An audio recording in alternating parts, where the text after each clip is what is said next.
ጸበሉ ፍሰት ሲጀምር ያን ድንጋጤ ከመፍራት የተነሳ ብዙ ሰዎች በጣም ወደ ኋላ ፈገፈጉ ነበር። ከማሆይ ወለተ ኢየሱስ ጋር እንዴት ነው ተውቃችሁ ግንኙነታችሁ? በአንድ ቦታ ነው የምታገለግሉት? እሾህ እና አሜከላ እርሱን በራሴ ስነቅል ነው ያየሁኝ። ስነቅል ነው ያየሁኝ። አሁን የመንግስተ ሰማያት ሲኦል የመለኮሱት ያው አንዱን በሰጠሁት እንትን ነው ደብዳቤ ተጽፎ ነው ደብረ ሊባኖስ ሄደው የመለኮሱት እና እማሆይ ወለተ ኢየሱስ ወደ ጸበሉ ለመግባት በጣም አስፈሪ ነበረ። ከሰዎች ከሚሰጠው ኢንፎርሜሽን የተነሳ አስፈሪም ነበረ። ነገር ግን አስፈሪነቱ በዛው ልክ ነው። እንዲሁ ደግሞ እንደው ጥቋቁር አሞራዎች እነሱ ደግሞ እንደው ተቦታ ወደ ቦታ ሲንቀሳቀሱ እነዛን ማን እንደሚያባርራቸው አላይም። ሲባረሩ እረፍት ማጥተው ማረፊያ ቦታቸው ሲባረሩ ፍጡነ ረድኤት ሩፀተ ነፋስ አውሎ ለዘይጼዋ ከበተወክሎ ጊዮርጊስ ቅረብ ለምሕረት ወለተሳ። ሰላም በመላው ዓለም የምትገኙ ኦርቶዶክሳውያን እንደምን አላችሁ? በያላችሁበት ሀገር ሰዓትና ዘመን አቆጣጠር የክርስቶስ ሰላምና ፍቅር ይብዛላችሁ። ይህ ዶርቃ ሚዲያ ነው። ስትጀምሩ ላይክ፣ ሼር፣ ሰብስክራይብ ማድረጋችሁን ሀሳብ አስተያየታችሁን ኮሜንት ላይ መጻፋችሁን አትርሱ። የዛሬ እንግዳዬ ደግሞ ካህን ናቸው። በሰማዕቱ በበርሜል ቅዱስ ጊዮርጊስ ሄደው የእናታችን የገባሪተ ኃይል ምርት ደለጎ ቅዱስ ኪዳነ ምሕረትንና የታምረኛው ደብረ መንክራት አሸዋ ማዶ በርሜል ቅዱስ ጊዮርጊስን ድንቅ ታምር በቦታው ላይ ሄደው አይተው ተደርጎላቸው ተጠምቀው የመጡ አባት ናቸው። ከእሳቸው ጋር ቆይታ እናደርጋለን። እስከ መጨረሻው ድረስ ከኛ ጋር ሁኑ። አባታችን ይፍቱኝ ይባርኩኝ። እንግዳይ ሆነው ስቱዲዮ ድረስ ስለመጡ ከልብ አድርጌ አመሰግናለሁ። እንኳን ደህና መጡ። እንኳን ደህና ቆያችሁኝ። እግዚአብሔር ይፍታ፣ እግዚአብሔር ባርክ ይቀድስ። አሜን። እስቲ ለአድማጭ ተመልካቾቻችን ራስዎትን ስሞትን ያስተዋውቁልኝና ወደሚቀጥለው መርሃ ግብር እንሄዳለን። እኔ በቅድሚያ ስሜ መላከ ብርሃን አለሙ ተሰማ እባላለሁ። የስራ ድርሻዬ ያው በፍሬ ሕይወተ ብርሃን ወይም ዱላ ማርያም በምትባለው ዋና ጸሐፊነት እያገለገልኩ እኖራለሁ። መልካም አባታችን፣ እንግዲህ መቼም የሃይማኖት አባት የእድሜ ባለጸጋዎች ሲናገሩ ምእመኑ ይጽናናል። በተለያየ መንገድ የሚሰማውንም ብዥታ ያጠራለታል እና እርስዎ ደግሞ ስልጣነ ክህነት አሎት። የማሰር የመፍታት የመናዘዝ ስልጣን የመንግስተ ሰማያት ቁልፍ የተሰጠች ከሐዋርያት ቀጥሎ ለእናንተ ነውና በበርሜል ቅዱስ ጊዮርጊስ ሄደው የዳኑ የተፈወሱ ብዙዎች ናቸው። የበርሜል ቅዱስ ጊዮርጊስን ገቢረ ተአምራት በቃላት ለማስረዳት ምናልባት ከባድ ሊሆን ይችላል። ነገር ግን እስቲ ካስተምሮትም አንጻር ቦታው ላይ ሄዶ እንዳየ እንደተጠመቀ እንደዳነ እንደተፈወሰ ሰውም በርሜል ቅዱስ ጊዮርጊስ ላይ የነበረውትን ቆይታ በቆይታችን ይገልጹልናል፣ ያብራሩልናል። እንደው በርሜል ቅዱስ ጊዮርጊስን ለመጀመሪያ ጊዜ በምን አዩት? በምን አወቁት? መቼም አንድ ሰው ከመሄዱ በፊት ማየትና መመኘት ስለሚኖርበት እንደው ጥሪው ድንገት ነው ወይስ ሲመኙት የነበረ ነገር ነው? እስቲ ከዚህ እንጀምር አባታችን።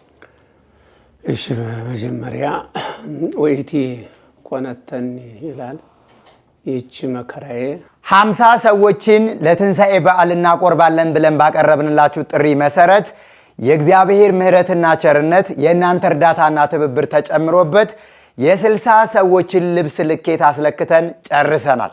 ስለዚህ ባለን ቀሪ ጊዜ የቀሩን ነገሮች ለማሟላት ዛሬም የእናንተ እርዳታና ትብብር ስለሚያስፈልገን ወደ እናንተ መጥተናል። ከታች በተቀመጠው ስልክ ቁጥርና አካውንት አቅማችሁ የፈቀደውን ደውላችሁ ገቢ በማድረግ ዛሬም እርዳታችሁ እንዳይለየን በልዑል እግዚአብሔር ስም ጥሪ እናደርጋለን። ሁላችሁም ለዚህ ነገር መሳካት ምክንያት የሆናችሁ እህቶች፣ ወንድሞች ሁላችሁንም ከልብ የመነጨ ምስጋናችንን እያቀረብን መልካም የትንሣኤ በዓል እንዲሆንላችሁ ከወዲሁ ምኞታችንን እንገልጻለን። ይህች ህመሜ ብርታት ሆነችኝ በሚለው ልነሳና እኔ እንግዲህ ትንሽ ወደዚህ ጸበል ለመሄድ ብዙ ጊዜ ምኞት አለኝ። ምኞቱ ከምንድን ነው? እግሬን እታመማለሁኝ። በዚህ በእግሬም አሁን ባለፈው ዓመታት ብዙ ውጣና ውረድ ወደ ውጭ ሀገር እንዲሄድም በሚመለከታቸው ባለሙያዎች ትእዛዝ ተሰጥቶ የነበረ ነገር ግን እኔ ከዚህ አንደኛ አቅሜ የማይችል የማይወስን ከአቅሜ ጋር የማይሄድ መሆኑ፣ ሁለተኛም ደግሞ እግዚአብሔር ለበጎ ነገር ነው በማለት ይህን ቦታ ከሌሎች ከምሰማው ዜናም በሚዲያም ከማየው አንጻር ለመሄድ ብዙ ጊዜ ጓጓለሁኝ። ነገር ግን እግዚአብሔር ወዶና ፈቅዶ በዚህ በኤልሻዳይ በጎ አድራጎት አማካኝነት በበጎ አድራጊዎች ሳላስበው ወደዚህ ቦታ እንዲሄድ ግብዣ በተደረገልኝ እንዲሄድ ይሁኛለሁኝ። ሲሄድም ብዙ ነገሮችን ተምሬበታለሁኝም። እስካሁንም በብዙ ቦታዎች በዚሁ አጋጣሚ ጸበል ሄዳለሁኝ። ነገር ግን ወደዚህ ጸበል ሲሄድ ድንቅ ሆኖብኛል። አዲስ ነገር ነው ያየሁትም የተመለከትኩትኝም። የህሙማንም ፈውስ በሌሎች ጸበሎችም ብዙ ይድናሉ። ነገር ግን በዚህ ቦታ ያየሁት ደግሞ ከጸበሉ ኃይል አንጻር ብዙ ነገሮች አይቻለሁ፣ ተረድቻለሁ። እና እዚህ ቦታ እንግዲህ ያው በተለምዶ በርሜል ጊዮርጊስ ነው። ነገር ግን አሁን ደብረ መንክራት ቅዱስ ጊዮርጊስ ጸበል ተብሎ ያው በቤተ ክርስቲያኑ ስም ተሰይሞ በዚህ እንዲስተካከል ያው ስሙ በዚህ አጋጣሚ ሆኖም ወደዚህ ጸበል ቦታ ስንሄድ አንደኛ የሚመናኑ ፍሰት ካለበት ወቅታዊ ችግር ጤና ማጣት ማለት ነው። ሌሎችም የተነሳ ሰው የሚመናኑ ወደዛ ቦታ ለመሄድ ያለው ጉጉት በመንገድ ማንኛውም የገጠመን ችግር እንኳን ሊበግረው አልቻለም። ሁሉም ነገር እንሂድ የሚል ነው። ጥቂት ሰዎች ይህን ጊዜ ብናሳልፈው የሀገራችን ወቅታዊ ችግሩ ብንመለስ የሚል ሀሳብ ስናቀርብ ብዙዎች የሰጡት አስተያየት ሰማዕቱን ቅዱስ ጊዮርጊስን ጋሻ መከታ አድርገን ምንም አይመጣብንም መሄድ አለብን የሚል ሰው ካለው ፍላጎት ምኞት የተነሳ እንዲነድ ሆነናል። እግዚአብሔርም አምላከ ጊዮርጊስ ረድቶን የማይቀርበት የበረከት ጉዞ መነሻ መጋቢት 10 መመለሻ መጋቢት 18 ወይም በፈረንጆች አቆጣጠር መነሻ አፕሪል 18 መመለሻ አፕሪል 26 ወደ ደብረ መንክራት አሸዋ ማዶ በርሜል ቅዱስ ጊዮርጊስ ጠበልና ገባሪተ ኃይል ምርት ደለጎ ቅዱስ ኪዳነ ምሕረት ገዳመ ወህንያት አቡነ ሐራ ድንግል አንድነት ገዳም ላይ ሁሉም ቦታዎች ላይ በሚኖረን ቆይታ ተጠምቀን እንመለሳለን። ለበለጠ መረጃ ከታች በሚቀመጡላችሁ ስልክ ቁጥሮች በመደወል ቀድማችሁ እንድትመዘገቡ መልእክታችን እናስተላልፋለን። መልካም የጉዞ ዝግጅት ይሁንላችሁ።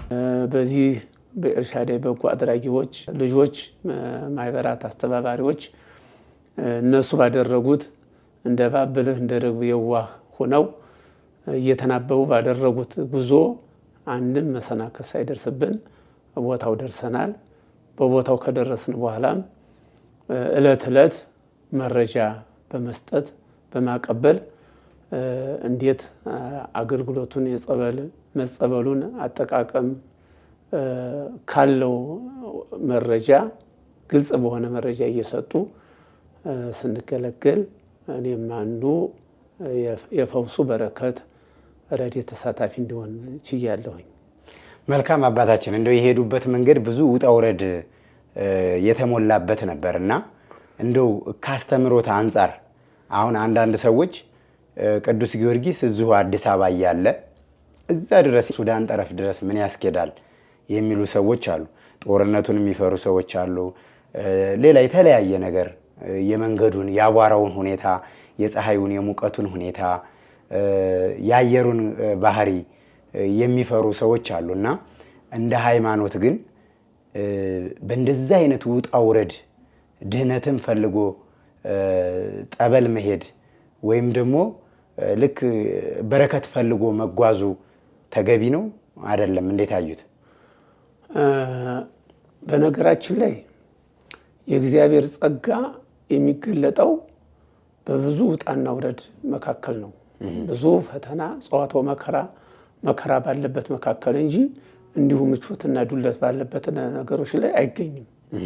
ስለዚህ ከዚህ አንፃር እግዚአብሔር ባወቀም በዚያ ሞቃታማ ስፍራ በረሃማ አካባቢ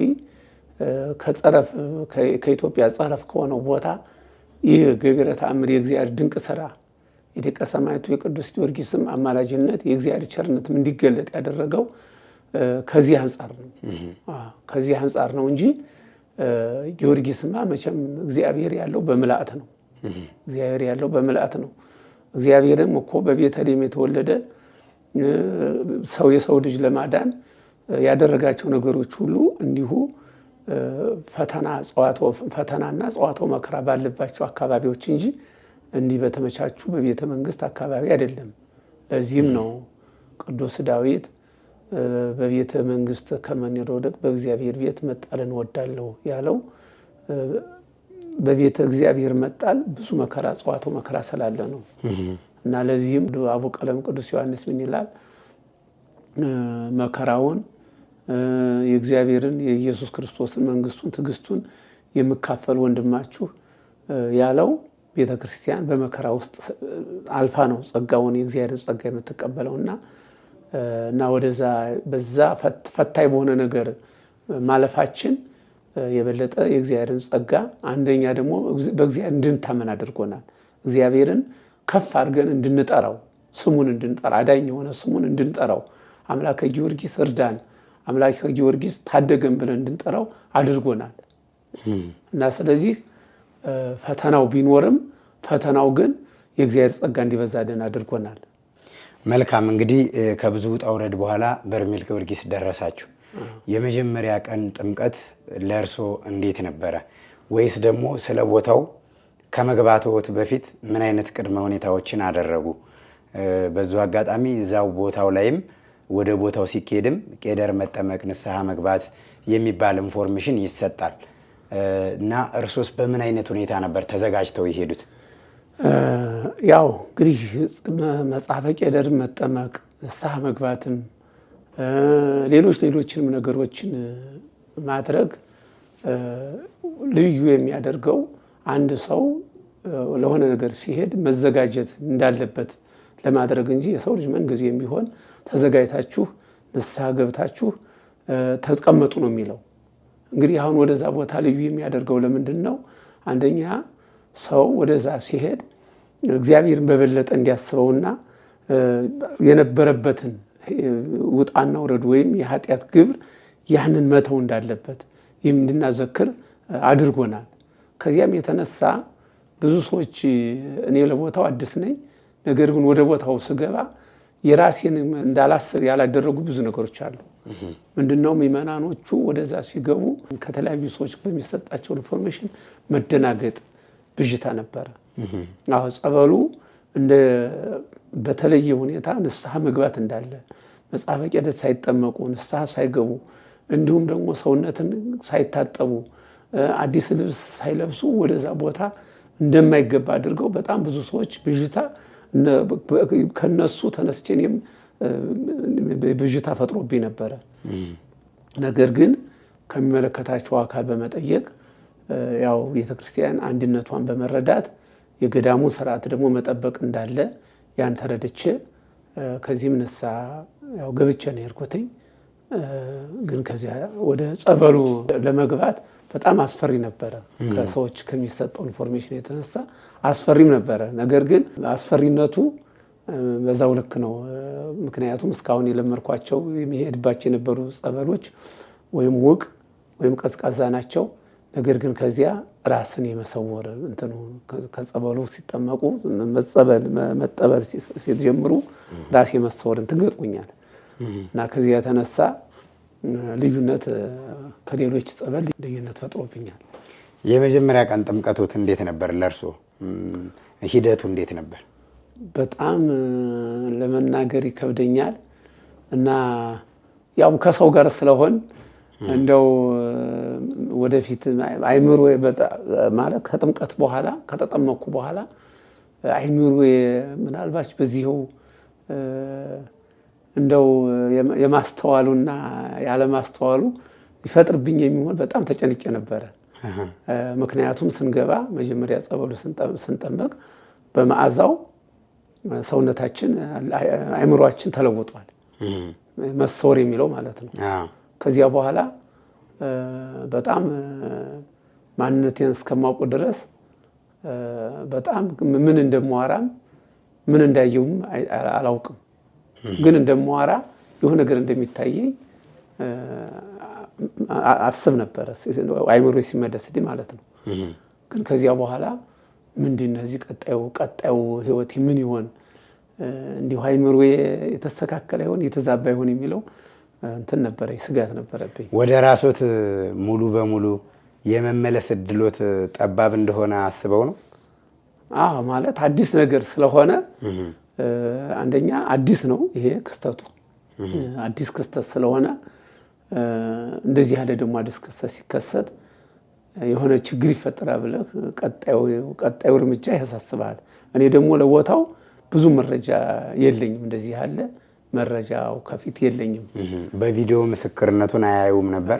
አላየሁም። እንደው ብትሄድ እዛ ጸበሉ ብትሄድ እንደዚህ የሚል እና ደግሞ አንዳንድ ሰዎች እንደዚህ አየን ይሰውራል እንደው የሚለው እንደዚህ እንደው አልፎ የሚሄድ እንጂ እንደዚህ ጠለቅ ያለ መረጃው የለኝም ነበር።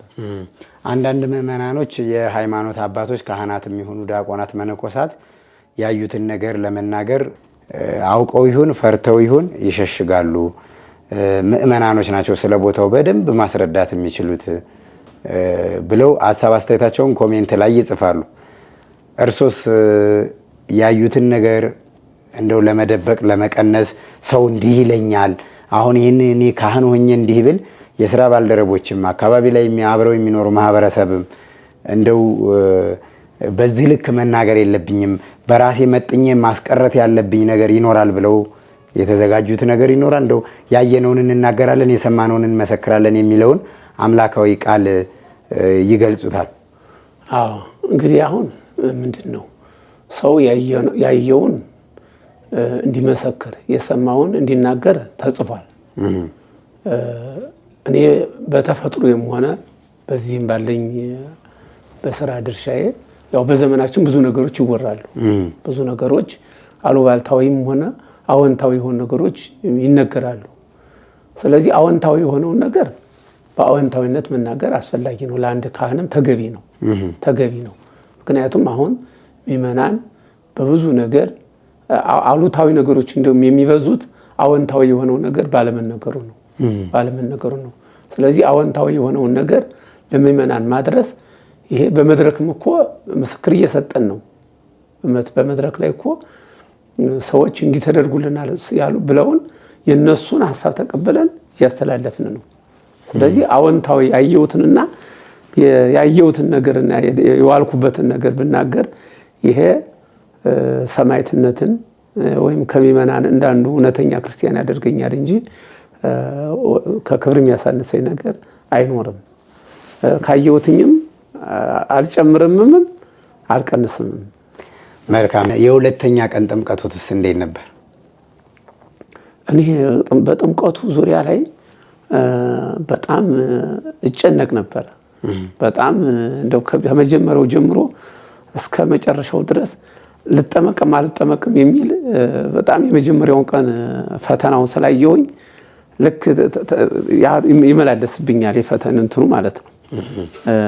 የጸበሉ ኃይለኝነቱ ማለት ነው። ኃይሉ በጣም እንትን ያስብለኛል። ነገር ግን ያው መጀመሪያ ቀን እዚህ አካባቢ ትከሻ አካባቢ ላይ በቃ ያለ መንቀሳቀስ እንትና ተሰማኝ። አሁን ያ ደግሞ በነጋው ደግሞ ስጠመቅ ይሄን ተሆና ደግሞ በዚህኛው ትከሻ ላይ ደግሞ ዞር፣ ይሄኛው ኖርማል ሆነልኝ የመንቀሳቀስ። ልክ ደግሞ ይሄን ሳደርግ ደግሞ ይሄን ደግሞ በየዕለቱ እየተጠመቅኩ ስመጣ የሆነ ለውጥ ማያታየሁኝ ለውጥ እንደው መጨረሻ ላይ በአምስተኛው ቀን ተጠምቄ ስመጣ ወገቤ ላይ ነው የመታኝ። ወገቤ ላይ በጣም መታኝና በወቅቱ የነበሩትን መምህር ዮሐንስን እዚሁ እኮ እንደወጣው ቀረው መምህር እባክዎት ይድረሱልኝ ነው ያልኳቸው። እዛ አጋጣሚ እሳቸው ነበር ያገኘኋቸው። አይዞህ ብሎ አበረታተውኝ። ያው ጸበሉ ያው እንግዲህ የጉዟችን ሁኔታ እንጂ መርገም ነበረብኝ። ግን ያው የወቅቱ አንፃር መርገም አልቻልኩኝም። አልመጠም ጸበሉን መሰንበት አልቻልኩኝም። ስንት ቀን የተጠመቁት በዚህ ጉዞ? 5 ቀን አላቋረጥኩኝም። አላቋረጡም። እንደውም ሌሎች ከበጣ ገቢም ያሉ ሰዎች ከዚሁ ከፍራት የተነሳ የማሳለስ ብዙ እንትን ያለውኝ እና በዚች በአንዷ ቀን ላይ አለ ራሱ ለኛ ለእያንዳንዳችን የምንድንበት ቀን አለን፣ በሽታችን የመጣበት ቀን አለ እያልኩኝም በበጣ ገቢ ያሉትን ሰዎች ለማትጋት ብዙ ሞክሬያለሁኝ። ግን ፍርሃት አለ። በቃ ከዚሁ ከጸበሉ በተለይ ወደ ጸበሉ ተገብቶ መጠመቅ ሲጀምር ፍሰቱ ሲጀምር የጸበሉ ፍሰት ሲጀምር ያን ድንጋጤ ከመፍራት የተነሳ ብዙ ሰዎች በጣም ወደ ኋላ ያፈገፈጉ ነበር። እርስዎ በዚህ በ5 ቀን ቆይታዎት እስቲ እንደው ያዩትን ነገር ይግለጹልኝ። አሁን የ1 የ2 የ3 እንዲህ ከምሉት በኪዳነ ምሕረትም በበርሜል ቅዱስ ጊዮርጊስም አሁን ብዙ ሰዎች እኔን ጨምሮ ሁሉም የተለያየ ነገር ነው የሚያየው። ገነት አየሁ የሚላለ፣ ሲኦል አየሁ የሚላለ፣ ጨለማ አየሁ የሚላለ፣ ብርሃን አየሁ የሚላለ፣ ስዕለ ቅዱሳን አየሁ የሚላለ፣ ስዕለ ማርያም አየሁ የሚላለ። እርስዎ በ5 ቀን ጥምቀቶት ከዚህ ጸበል ከሰሙት በላይ ሊያስደንቆት እና ሊያስገርሞት የሚችል ለምስክርነትም የሚበቃ ድንቅ ነገር ሊናገሩት የሚችሉት ፍሬ ነገር ምንድን ነው ያዩት? እንግዲህ በ5 ቀናት ውስጥ መቼም የሆነ ነገር አላየሁም ማለት አይቻልም። እንግዲህ እይታው እንግዲህ ሰዎች የሚሉትና እኔ የምለው ልዩነት ሊሆን ይችላል። ከዚያም ቀጥሎ ደግሞ እይታው እንግዲህ ራስን ባለማወቅ ስለሆነ ራስን ባለማወቅ ማለት ምንድን ነው? ያው ጸበሉ የሚያደርገው ነገር የመሰወሩ እንትን ይሄ አይምሮን የመሰወሩ ነገር ስላለ እና አሁን በዚያ እኔ እንደው ብዙ ጊዜ ከእይታው ይልቅ ብዙ ንግግሮችን ነው እንደው ከማን ጋር እንደምነጋገርም አላውቀውም፣ ማንም እንደሚያነጋግረኝም አላውቀውም። እዛ ላይ ነው ብዙ ጊዜ እይታዎቹ ይልቅ ንግግር ላይ ነው ብዙ እንትን ያለኝ እንትን እና እይታዎች እንግዲህ እሾህ እና አሜከላ እርሱን በራሴ ስነቅል ነው ያየሁኝ። ስነቅል ነው ያየሁኝ። አሁን የመንግስተ ሰማያት ሲኦል እንደዚህ የሚለውን ነገር እንደውም ብዥታውም የለም አልታየኝም የለም። ግን በግሌ እንደዚህ ከሚያነጋግረኝም ጋራ በተደጋጋሚ እሾህና አሜከላ የመንቀል እንዲሁ ደግሞ እንደው ጥቋቁር አሞራዎች እነሱ ደግሞ እንደው ተቦታ ወደ ቦታ ሲንቀሳቀሱ እነዛን ማን እንደሚያባርራቸው አላይም። ሲባረሩ እረፍት ማጥተው ማረፊያ ቦታተው ሲባረሩ ከቦታ ወደ ቦታ ሲንቀሳቀሱ እንደዚህ ያሉ ነገሮችን ነው ያየሁኝ። እነዚህ አሁን በአባቶች ሲፈቱ ምን ትርጉም ይሰጣሉ? ለምሳሌ እሾህና አሜኬላ እሾህ የሚዋጋ ነገር ነው ብለን እንውሰድ። ጥቁር አሞራም የማይበላ የሚያስጠላ እንስሳ ነው ብለን እንውሰደው። ግን ሃይማኖታዊ ፍቺ ሲሰጣቸው ምንድን ነው ትርጉማቸው? እንግዲህ እሾህ አሜከላ በቤተ ክርስቲያን ትርጓሜ ሲሰጣቸው ኃጢአትም ክደትም የኑፋቄ ትምህርትም ተብሎ ይወሰዳል። እና እንግዲህ እነዚህ ያው በዛሬ በቤተ ክርስቲያናችንም ትልቅ ፈተና የሆነባት ከውጭ ይልቅ በውስጥም የአይነቱ እንትን ነገር ነው። የክደት የኑፋቄ እንክርዳድ ነው ዛሬ ቤተ ክርስቲያናችን ፈተና ሆኖ ያለው።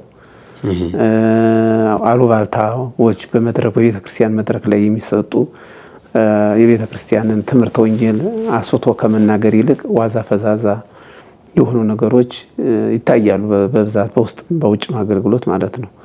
እና ያው እንደነዚህ ያሉትን ነገር እንግዲህ ያው አቅም ቢኖር ችሎታ ቢኖር እነዚህን ከመሰሎች ጋራ የቤተ ክርስቲያንን ህልውና ለማስጠበቅ ያው መጣር ነው።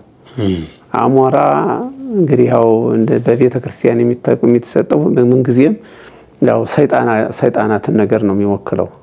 አሞራ የሚወክሉት ብዙውን ጊዜ ሰይጣናትን ነው። እና ስለዚህ ያው ከቦታ ወደ ቦታ የመንቀሳቀሳቸው ያው ለማስታት የሚያደርጉት ድርጊት ይመስለኛል። እንዲሁም ደግሞ የእግዚአብሔር ኃይል በጸበል ቦታዎች እንዲሁም መገለጣቸው ይሄ ሁሉ አንድ የውጊያ ፊልም ይመስለኛል። እንግዲህ እንደ ትክክል መፍታት ባልችልም ባለኝ በአባታዊ እንትን ባለኝ እውቀት ይሄ ይመስለኛል። አሁን እርስዎ እዛ ሄዶ እንደተጠመቀ የሃይማኖት አባት ወይም እንዳንድ ንጹሕ ክርስቲያን እዚህ አሁን በዙሪያው የሚያውቁት ሰው ምእመንም ሊሆን ይችላል፣ የሃይማኖት አባት ሊሆን ይችላል፣ ሰባኪ ወንጌል ሊሆን ይችላል። ብቻ ግን በሆነ አጋጣሚ እስካሁንም ከሆነ ወደፊትም ቢሆን ትክክለኛ ጠበል ወይም ትክክለኛ የእግዚአብሔር አሰራር እንደዛ ሊያደርግ አይችልም ብሎ አንድ ሰው ቢሞግቶት ምን አይነት መልስ ነው የሚሰጡት? በምንስ ልክ ነው ስለ በርሜል ቅዱስ ጊዮርጊስ የተረዱት? እንግዲህ መጀመሪያ አሁን ካለንበት ወቅታዊ የመረጃን ፍሰት ይሁን የተሳሳተ ትምህርት አሰጣጥም ይሁን ለሰውም ካለው አረዳድ የተነሳ ብዙ ነገሮች አሉ። እስካሁንም የማደርገው እንግዲህ የሚለው አንድ ነገር ነው። ምንድነው? የመጀመሪያው በማንኛውም ቦታ ላይ በእግዚአብሔር አንድነቱና በሶስትነቱ ታመናችሁ አድርጉ ነው እንትናችን ማንኛውም ቦታ ላይ። ምክንያቱም የሚገልጸው በእግዚአብሔር መታመን ነው። አሁን ለምሳሌ እኔ የሚያየሁትን ነው እንጂ የምናገረው ሰዎች ብዙ ነገር ሊሉ ይችላሉ። ግን የመጀመሪያው አንድ ነገር ለማድረግ ወደ አንድ ቦታ መንፈሳዊ አገልግሎት ለማገልገል የመጀመሪያው ነገር ምንድነው? ስመ እግዚአብሔር መጥራት ነው። በስሙ መታመን ነው። በስሙ ስንታመን ያ እንኳን ለክፉ ነገር የሆነው ነገር ለምንደኛ ምን ይሆናል? ለበጎ ነገር ይሆንልናል። ስለዚህ እኔ ብቻ ሳልሆን ማንኛውም ሰው ወደ ማንኛውም መንገድ እንደው እንኳን እንደዚህ የሚጠራጠር ጥርጥር ያለበት ቦታ ቀርቶ እውነተኛ ወደሚባለው ቦታ እንኳን ሲሄድ የመጀመሪያው ዓላማ መሆን ያለበት ስመ እግዚአብሔር መጥራትና በስመ እግዚአብሔር መታመን ነው። ይህ ከሆነ አሁን ቅድም የተናገርኩትኝ ለክፉ የተባለው ነገር ለበጎ ነገር ይሆናል እና ስለዚህ በእግዚአብሔር ዘንድ ሁሉ ይቻላል አይደለም? በእግዚአብሔር ዘንድ ይቻላል። ጣዖት አምላኪ የነበረውን ሰው እኮ እግዚአብሔር አምላኪና አስመላኪ ያደርጋል እግዚአብሔር። እና ጣዖት የሚመለክበት በነበረበት ቦታ ላይ እኮ እግዚአብሔር ዛሬ በብዙ ቦታ ላይ የሚመለከው ጣዖት የሚመለክበት በነበረ ቦታ ላይ እግዚአብሔር ኃይል እየተገለጠ ያለ። ስለዚህ ነው ለበጎ ሆነልኝ ቅድም ወይት አስተፍሳት ይቻ አበረታችኝ የሚለው በዚህ በህመሜ ከልጅነት ማለት ይቻላል የጀመሩ የነበረ ህመሜ ብዙ ነገር ተጠቅሞኛል። ምናልባት የጎዳሊ መስለኝ ይችላል። ነገር ግን እግዚአብሔርን ዕለት ዕለት እንድጠይቀው ዕለት ዕለት እንዳስበው አድርጎኛል። በሽታ ማለት ነው። አሁን ባለንበትም ዘመንም ብዙ ነገር ከሚደረግ ነገር ተጠብቄበታለሁ። ይገታኛል በሽታ ማለት ነው። አንድ ነገር ላድርግ ብዬ ስነሳ ይገታኛል። ወደላውም ይሁን የመጀመሪያ ሰው ልጅ በስመ እግዚአብሔር መታመን ስመ እግዚአብሔር መጥራት ያስፈልጋል። ከዚያ በኋላ ቅድም እንደተናገርኩት ይሄ ሰዎች የሚሉት እንኳን ቢሆን ሰዎች በተገላቢጦሽ የሚዋሩት ነገር እንኳን ቢሆን እግዚአብሔር ያን ነገር ለኛ በጎ ነገር ያደርግልናል። እንግዲህ በርሜል ቅዱስ ጊዮርጊስን ሄዶ ለመሳለም ይህንን በረከት ለማግኘት ከኛም ባሻገር ትልቁን መንገድ ጠራጊ ሆነው አቅጣጫ ለማሳየት ወደኛ ለማድረስ ያደረጉት እማሆይ ወለተ ኢየሱስ ናቸውና ከእማሆይ ወለተ ኢየሱስ ጋር እንዴት ነው ትውውቃችሁ፣ ግንኙነታችሁ? በአንድ ቦታ ነው የምታገለግሉት? በእርግጠኝነት ወደ ቦታው ከመሄዳችሁ በፊትም እማሆይ ወለተ ኢየሱስ ስለ በርሜል ቅዱስ ጊዮርጊስን የተናገሩትን እንደው ሰምተውም ከሆነ በሳቸውም ግፊት ከሆነ እስቲ ከእማሆይ ጋርስ እንዴት ነው ትውውቃችሁ? እማሆይ ወለተ ኢየሱስ በመጀመሪያም ከመመልኮሳቸው በፊት ቆርበው በእኛ ቤተክርስቲያን በቅብና አገልግሎት እንዲያደረጉ ከጓደኞቼ ጋራ ስራ የሰጠናቸው እኛ ነን።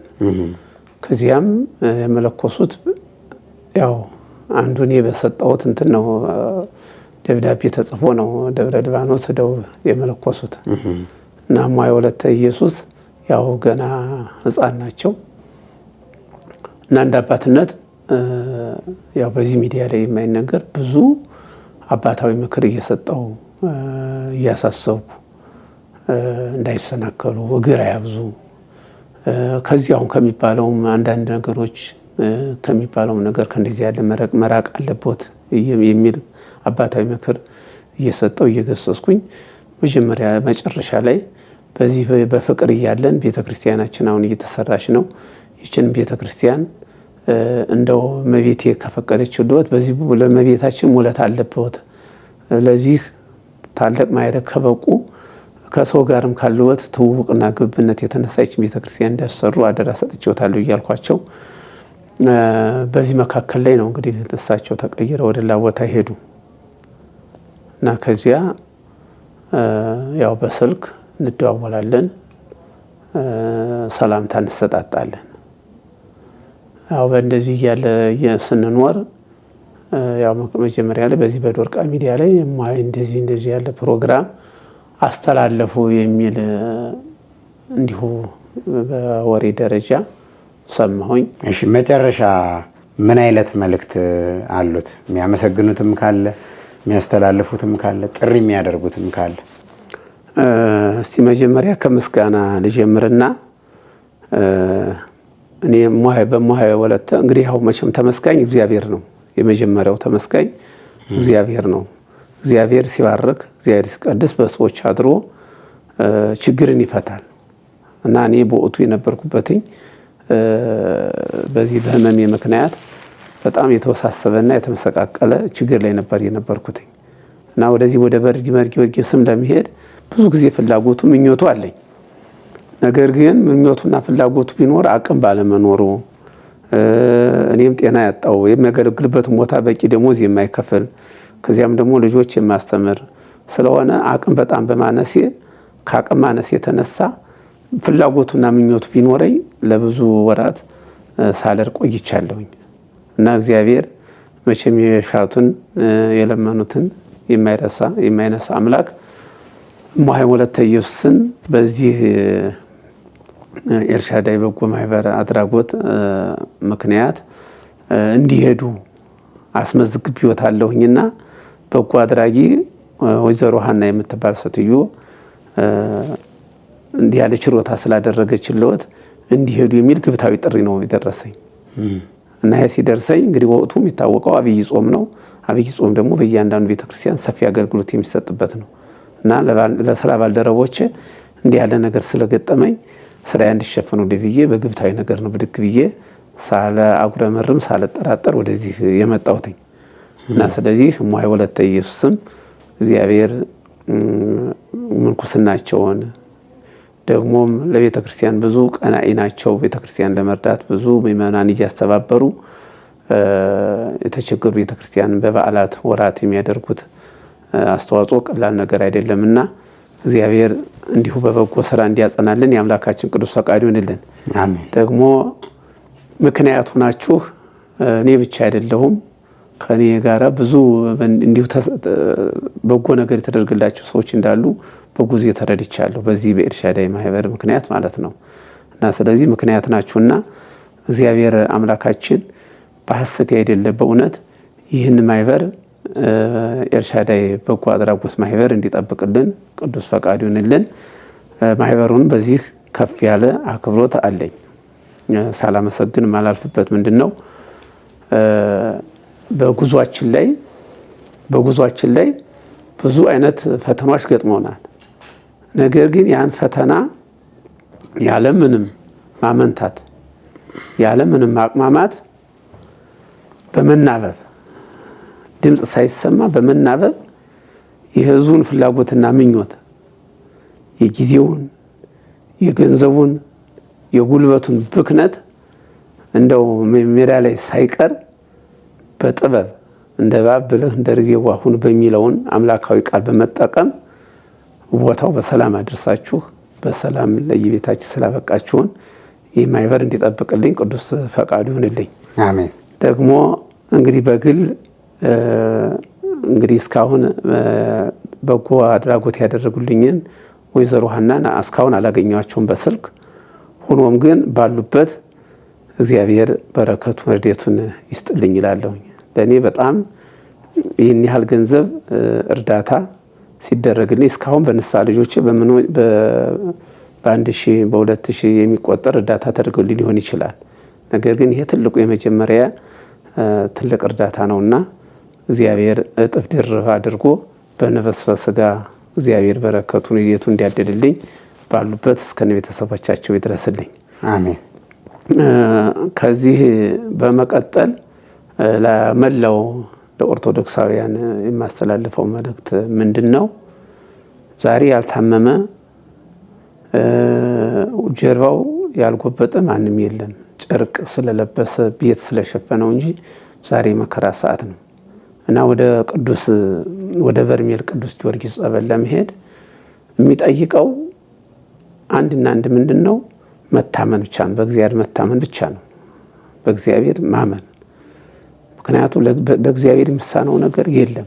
በመጨረሻውም ዘመን ደግሞ የእግዚአብሔር ኃይል ይገለጣል፣ በአንድም በሌላም ይገለጣል እና ስለዚህ ወደዚህ ጸበል በመሄድ ከዚህ ካሉባልታ ወሬዎች ርቆ ጸበሉ በእምነት ያው ቅድም እንደተናገርነው የመሰወሩ ባህሪ ብቻ ነው አሰልቺ የሚሆነው እንጂ ጸበሉ በጣም ፈዋሽ ነው። ብዙ በአንድ አዳራሽ ተቀምጠን እንደው እኒህ ሰዎች ምን ይሆኑ ምን ይበጃቸው ይሆን ይሞታሉ ያልናቸው ሰዎች በማግስቱ ድነው ተፈውሰው በመልካም ሰብና ሲንቀሳቀሱ ሲራመዱ አይተናል እና ወደ ጸበሉ እየሄዱ ድነት አለው። ከዚህ ከመጠራጠር ካሉባልታ ወሬዎች መዳን ያስፈልጋል። በአይን አይቶ መፍረድም መተቸትም ከዚያ በኋላ ነው የሚያስፈልግ እንጂ ጸበሉ በጣም የሚያጠራጥርም አይደለም። እንደኔ እንደዚህ ያለ አሉባልታዎች እንዲህ ያለ ቦታ እንዲሆነ ሲባል ተጠራጣሪም ተችም እንደኔ ያለ የለም። ነገር ግን ለመስማት የፈጠናችሁ ለመናገር የዘገያችሁ እንደተባለ የሰማሁትን ነገር ለመናገር ዘግይቼ አሁን ብዙ ምእመናን እንድነውበታል። ራሴም በጣም የውስጥ ስሜት የደስታ ስሜት የሐሴት መንፈስ ተሞልቼበታለሁና ሁላችሁም ይሄ ጊዜያዊ የኑሮ የህመም ሁለንተናችሁን የተበሰቋቆለባችሁ የተወሳሰበባችሁ ሰዎች እየሄዳችሁ ብትፈወሱ መልካም ነው የሚል መልእክት አለኝ። አትጠራጠሩ። እንደውም ከዚህ ለፍ ብሎ ምርት ደረጎ ኪዳነ ምሕረት የምትባል ቤተክርስቲያን ደግሞ ከሱም ደግሞ እንዲሁ ተመሳሳይ የሆነ እንትንም አለ። በዚህ ብቻ እግዚአብሔር አልቆመም እና ለእግዚአብሔር የሚሳነው ነገር ስለሌለ ለእግዚአብሔር ሁሉ ይቻለዋል። ሁሉን ቻይ አምላክ የምንለው እኮ ከመነገር በላይ ከተለመደው ውጭ ነገሮች ሲደረጉ ነውና ይህ ያየሁትኝ የበርሜል ቅዱስ ጊዮርጊስ ጸበል እስካሁን ከምናውቃቸው ካየናቸው ከተጠመቅንባቸው ጸበል ብዙ ለየት የሚያደርገው ነገር ስላለ ምእመናን በቦታው ተገኝታችሁ እንድትጠመቁ እንድትጸበሉ በዚሁ ማሳሰብ እወዳለሁ። እሺ አባታችን የአገልግሎት ጊዜዎትን ሰውተው ለምእመናን ያስተምራል ይጠቅማል ብለው አስበው አንድ ቃልም ቢሆን ለጠቢብ በቂ ነው ብለው አስበው መተው በዚህ ልክ እንድንወያይ ጊዜዎትን ስለሰጡ በአድማጭ ተመልካቾች ስም ከልብ አድርጌ አመሰግናለሁ። በድጋሚ በሌላ ቪዲዮ እንግዲህ ወይ በሌላ ፕሮግራም በሌላ አገልግሎት እንገናኛለን። እንግዲህ ስለነበሩ ከልብ አመሰግናለሁ። የተወደዳችሁና የተከበራችሁ አድማጭ ተመልካቾቻችን ዛሬ የነበረን ቆይታ ከአባታችን ጋር ይሄንን ይመስል ነበረ። በቀጣይ በሌላ ፕሮግራም እስከምንገናኝ ድረስ ሁላችሁም በያላችሁበት ቸር ሰንብቱ።